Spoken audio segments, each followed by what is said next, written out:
saja ya, satu pinggan. Boleh makan apa saja yang ada kat sini. Kita ada dalam 50 jenis lauk.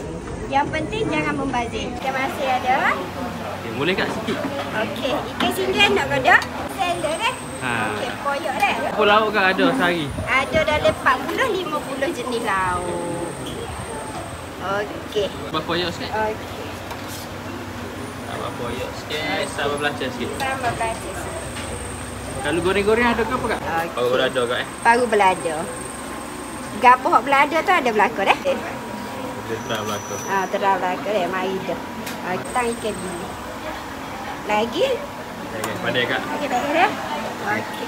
Gini 7 ya Kak 7 ya. Kalau tak cukup boleh tambah Kak? Tak cukup boleh tambah dah, pinggan yang sama. Yang penting jangan membazir. Pastikan licin. Buat buffet ni 4 tahun dah lepas sikit. Macam mana boleh bagi murah ni Kak harga? Lepas sikit awak pun tahu keadaan macam mana kan. So kita share rezeki.